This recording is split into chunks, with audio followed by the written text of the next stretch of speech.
Welcome.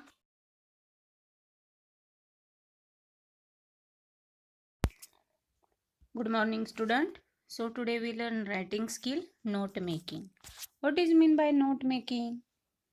Note making is a more active and focused writing skill where a concrete connection between all relevant concepts and words is drawn to infuse or connect all thoughts together by a method.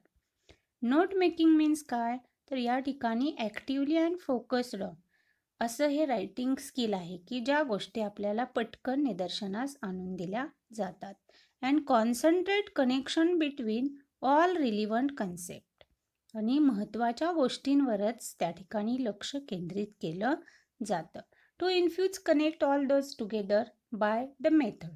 आणि असं point out करण्यासाठी note तयार करण्यासाठी वेगवेगळ्या पद्धतींचा use केला जातो.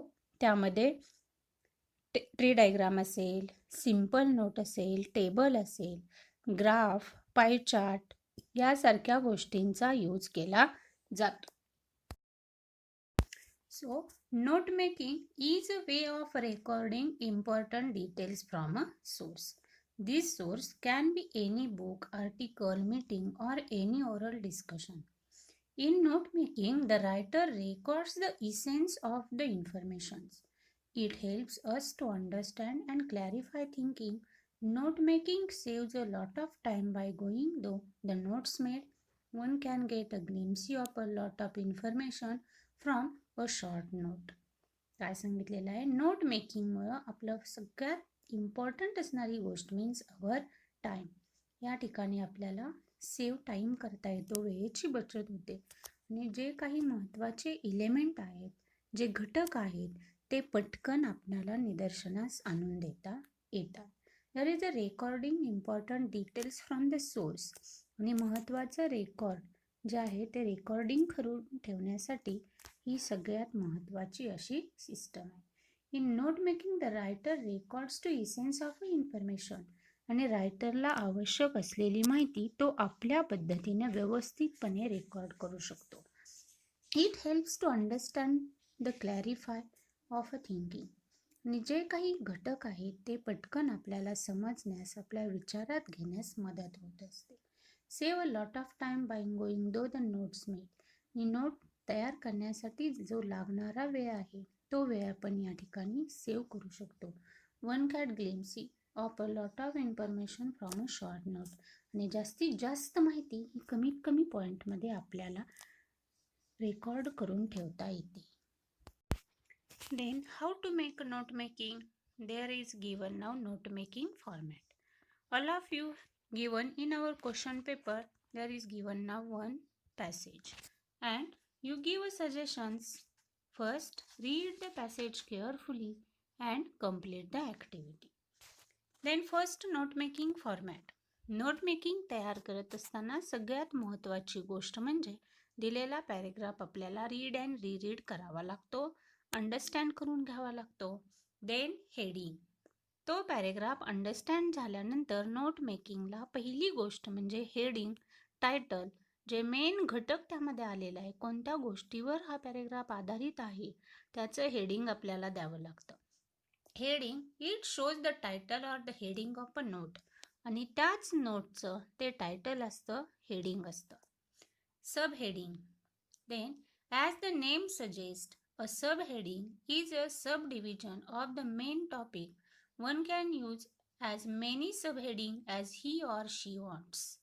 त्यानंतर त्या पॅरेग्राफमध्ये जे काही सब पॉईंट आलेले आहेत, ज्या मूळ विषयाचे जे काही उपविषय येत गेलेले आहेत ते आपल्याला त्या ठिकाणी सब टायटलनं, सब हेडिंगनं इंडिकेट करून दाखवावं लागतं.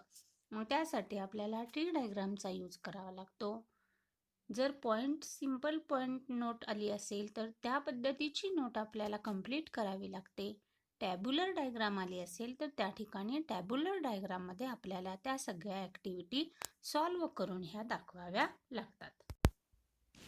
Then point. Below sub heading there are some points which are the part of the main topic.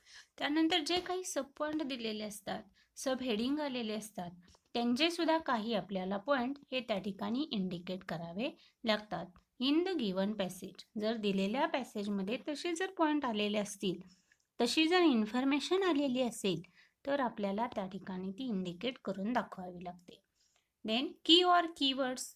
The key portion of the note shows the various codes, symbols, or the abbreviation used. It helps to get a clear understanding of the keys used in the note making format.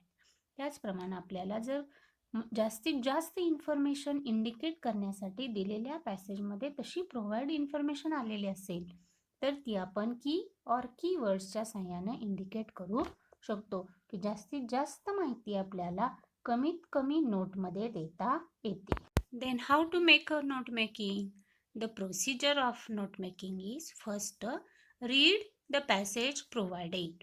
आपल्या question पेपरमध्ये दिलेला passage हा आपण पूर्णपणे अगदी understanding होईपर्यंत read and रीरीड करायचा आहे, वाचून काढायचा आहे.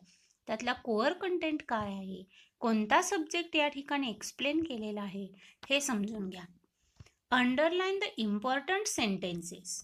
आणि हा पॅरेग्राफ रीड करत असताना त्या पॅरेग्राफमध्ये जे काही महत्त्वाची सेंटेन्स आलेली आहेत, ज्या महत्त्वाच्या गोष्टी दाखवलेल्या आहेत, त्या गोष्टींना अंडरलाईन करा. It helps to make heading and sub heading.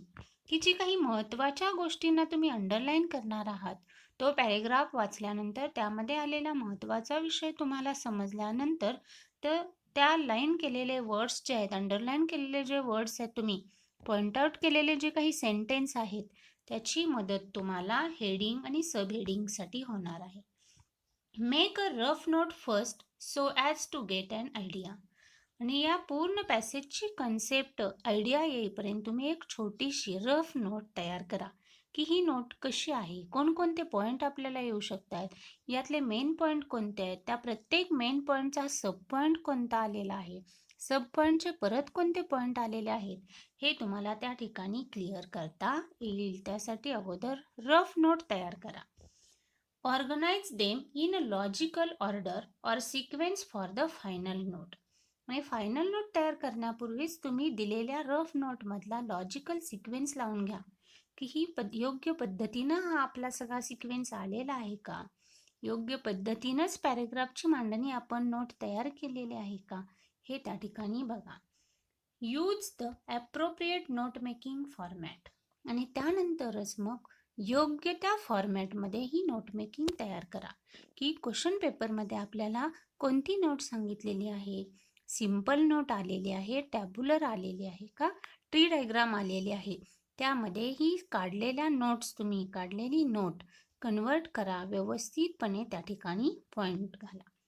Do not change the idea or the message of the passage. आणि दिलेल्या पॅरेग्राफची जी थीम आहे, जी काही कन्सेप्ट आहे, त्यामध्ये तुम्ही कोणताही बदल करू नका किंवा तुम्ही तुमचे स्वतःचे पॉईंट देखील त्यामध्ये ॲड करायचे नाही. तेच अवॉइड करायचं आहे की दिलेली इन्फॉर्मेशनच त्यामध्ये क्लिअर एक्सप्लेन केली पाहिजे. दिलेल्या इन्फॉर्मेशनचीच त्या ठिकाणी आपण योग्य त्या पद्धतीनं नोट तयार केली पाहिजे. ज्या पद्धतीने सांगितलेली आहे त्याच पद्धतीची नोट ही आपण दिलेल्या पॅसेजची तयार केली पाहिजे. The procedure of the note making समजली असेल. First one, read and reread the provided passage. दिलेला पॅरेग्राफ काळजीपूर्वक वाचा. Underline the important sentence. तो पॅरेग्राफ वाचत असताना महत्त्वाच्या सेंटेन्सना पॉइंट आउट करा. It helps to make heading and sub heading. म्हणजे तुम्हाला त्या ठिकाणी हेडिंग सब हेडिंग सापडतील. Make a rough note first so as to get an idea. आणि ही सगळी नोट तुम्ही अगोदर रफ वर्क तयार करून घ्या, म्हणजे तुम्हाला त्या पॅरेग्राफची पूर्ण आयडिया लक्षात येईल. Organise them in logical order or sequence for the final note. आणि ती आयडिया लक्षात आल्यानंतरच योग्य त्या क्रमानंच ती नोट लिहायला सुरुवात करा.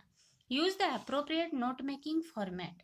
योग्य त्याच नोट मेकिंगच्या टाईपचा यूज करा, त्याच फॉर्मॅटचा यूज करा की जो तुम्हाला क्वेश्चन पेपरमध्ये सांगितलेला असेल.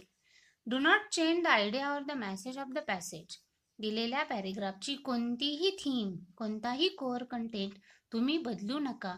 जो कोअर कंटेंट दिलेला आहे, जो मेसेज त्या ठिकाणी दिलेला आहे, तोच पूर्ण करण्याचा प्रयत्न करा. Then see the styles of note making. See first one, tabular diagram. Here are some tips about keeping healthy as given in a science magazine.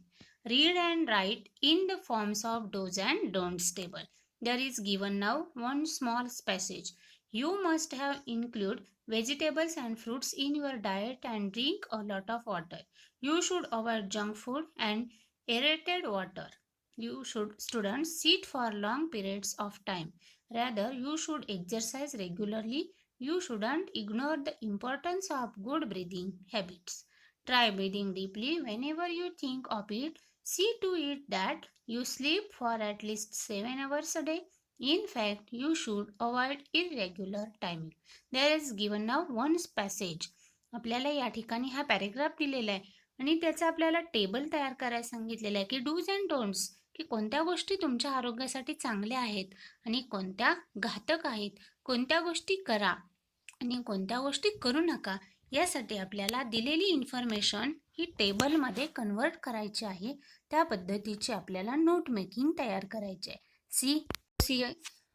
C here given answer. Sample आपला first one, healthy and diet plan. It is given our title, do's and don'ts. There is now read and read given extract and complete this table. First one, do's for our health and don'ts for our health. First point, include vegetable and fruits in your diet. हे आपण आपल्या आरोग्यासाठी चांगल्या कोणत्या गोष्टी आहेत ते या ठिकाणी केलेल्या आहेत. And don't consume junk and unhealthy food, specially street food. Then do's, drink plenty of water. Don'ts, drink aerated water. Do's, exercise regularly. Don't, sit for lengthy period of time. Then do's, try breathing deeply whenever possible. Don't ignore the importance of good breathing. Then do's, sleep for at least 7 hours a day. Don'ts, sleep at irregular times. There is now complete our table diagram note making. All of you read first given extract and then complete the diagram. Here is given now answering sample. या ठिकाणी मी तुम्हाला एक answering sampleच दाखवलेलं आहे. अगोदर paragraph read करा म्हणजे तुम्हाला सॅम्पल 1 मधला आपला आन्सर डूज अँड डोंट्सचा अंडरस्टँड होईल. All of you see now here there is given title musical instrument. Read diagram also. Then musical इन्स्ट्रुमेंटचे 3 टाइप्स सांगितलेले आहेत, wind, percussions and stringed. Then वाइंडचे परत 2 पॉईंट आहेत, wood wind and others. Wood वाइंडमध्ये flute, clarinet and horn, तर ऑदर्समध्ये mouth organ and bagpipes. Then पर्क्युशन्समध्ये played by banging and striking and stringed played by moving, harp, guitar, violin and Cello.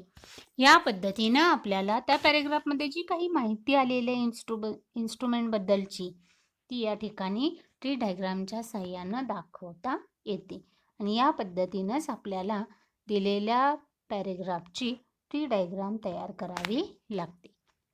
म्हणजे main title नंतरचे येणारे सब point आणि त्या प्रत्येक सब पॉईंटचे येणारे सब पॉईंट, या पद्धतीनं आपल्याला दिलेली इन्फॉर्मेशन ही नोट करून दाखवता येते. Means here verbal to non verbal, की जे काही वर्बल दिलेलं आहे पॅरेग्राफमध्ये आलेलं आहे ते आपल्याला नोटच्या साहाय्यानं दाखवता येतं. And then last one, see now the advantages of note making. First, it has a great importance in exams or in academic writing. Second, it is an organization of main point for a future use. Note making helps in keeping the information handy whenever we require. It helps in recollecting and recalling the past events said or heard. It helps in concentrating, understanding, and provides a permanent record. Note-making format helps a writer to go through bulky documents quicker. It helps in understanding a material if the notes are in own words. It distinguishes between main points and details. Advantages of note मेकिंगमध्ये आपल्या हे सगळे point बघितले की note मेकिंगच्या साहाय्यानं आपल्याला आपल्या परीक्षेसाठी आवश्यक असलेले पॉईंट ते महत्त्वाचे घटकसुद्धा आपण नोट मेकिंगच्या साहाय्यानं व्यवस्थितपणे पॉईंट आउट करू शकतो, की आपण अगदी एक्झामच्या वेळी जरी वरवर पाहत असलो तरी ते पॉईंट आपल्या लक्षात येतात, की जो मेन पॉईंट आहे तो सविस्तर वाचत बसण्यापेक्षा नोट मेकिंगच्या साहाय्यानं ती कन्सेप्ट आपल्या पटकन लक्षात येत असते. आपल्या वेळेची बचत होत असते आणि जी महत्त्वाची माहिती आहे ती आपल्या पटकन आय कॅचिंग होत असते, नजरेत भरत असते आणि त्या पद्धतीनं आपला तो एक अभ्यास होऊ शकतो, की जो अभ्यास आपल्याला आपल्या एक्झाममध्ये मदतीचा ठरू शकतो, फायद्याचा ठरू शकतो. आपल्या वेळेची बचत होते आणि हे रेकॉर्ड आपल्याला खूप काळ आपल्याकडे राहू शकतं आणि पटकन समजण्यासारखं असतं आणि बरीचशीच माहिती आपल्याला डिटेलमध्ये अगदी पेजेसच्या पेजेस भरून न साठवता कमीत कमी जागेमध्ये कमीत कमी वेळेमध्ये नोट डाऊन करता येते. थँक्यू.